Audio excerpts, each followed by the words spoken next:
Yep, physics is very tough at uchicago and in general.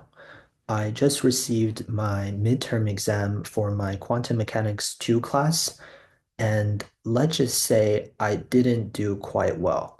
And to be exact, I was below the 20th percentile, which is the lowest grade I have ever received so far for my almost 2 years at UChicago and 3 years in college. So, a little bit of background. If you haven't seen my previous video, I am a current student at the University of Chicago studying physics. And for our physics major, usually the meat of the curriculum comprises of a quantum mechanics sequence, which has three different classes if you do not include the mathematical methods in quantum mechanics class. I'm currently in the second class of the sequence, which is when things usually start getting significantly more mathematically involved. It's when things start to get more things start to make more sense, but also it becomes so mathematically involved that let's just say it's very hard to keep track. And yeah, I've been struggling a lot. It's, I can imagine only going to get worse from here. So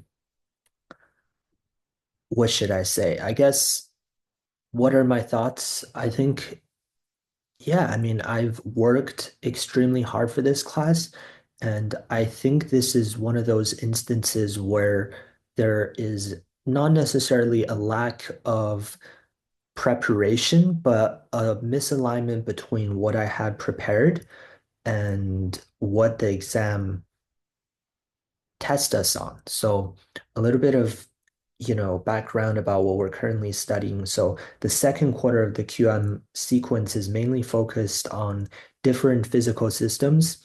We've been studying like two particle systems. Usually when you have two different particles on a quantum scale, there's some sort of interaction that happens between them that, to be specific, there's a central potential. And usually we characterize a certain physical system on the quantum scale by its Hamiltonian. So a lot of what we do in this class is trying to find the eigenvalues and eigenvectors for those Hamiltonians. So the two-body central motion is one of the physical systems that we study. Another one we studied is a finite potential well, or also we studied an infinite potential well, and we also study quantum harmonic oscillator, which is very analogous to sort of a ramp.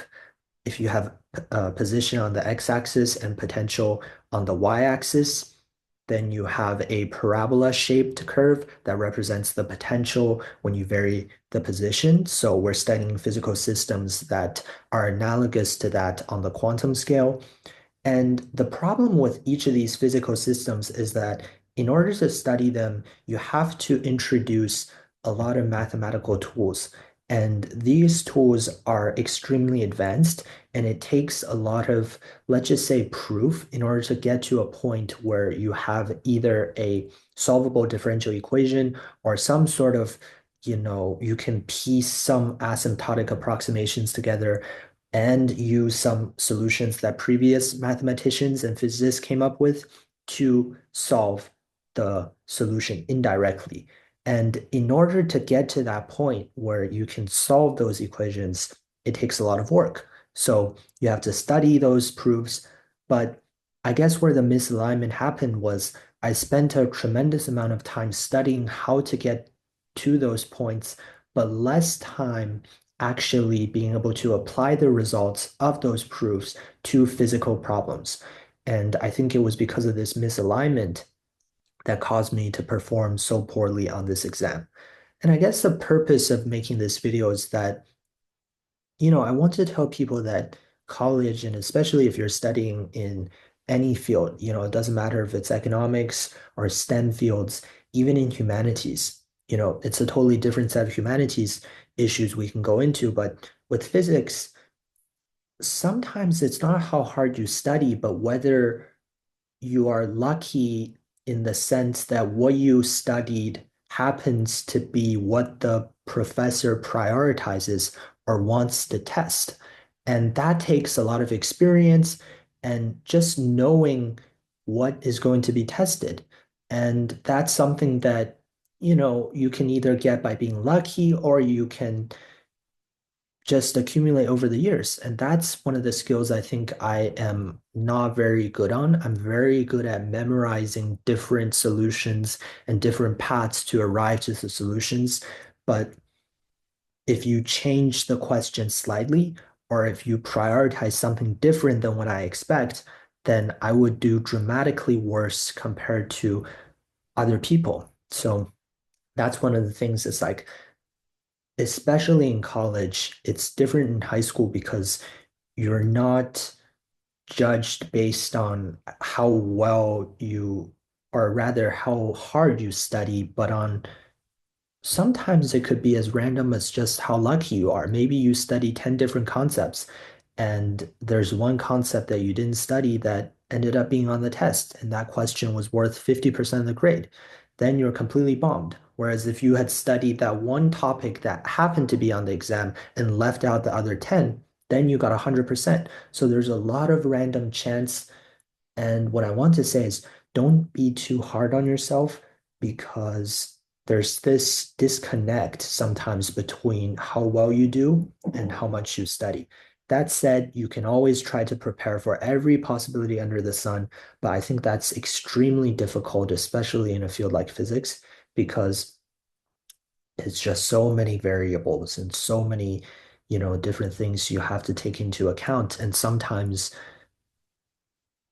there are a lot of factors that can be outside of your control. So, and like I said, even with humanities, you have issues like something I realized is, at uchicago, we have to take Hume classes and social classes.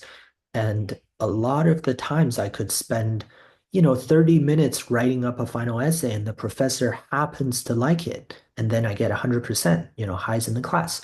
And then there could be other instances where I spend a tremendous amount of time writing an essay that I think is absolutely perfect in every sense. And then the professor, reads it and it somehow just doesn't click. No matter how much time you spend, no matter how much you like it yourself, the professor just doesn't like it and you get a very bad grade.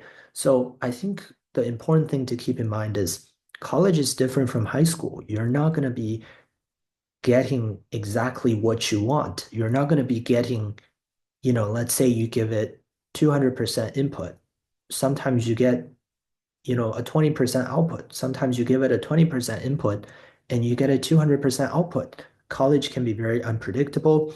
And that's something that coming from high school, I was not prepared for. So I guess that's what I want to say in this video is to prepare yourself mentally for these kind of things and to not let yourself get discouraged because in the end, I think the ultimate goal of any of us being here are the things that we learn and the connections that we build, not necessarily the grades that we get.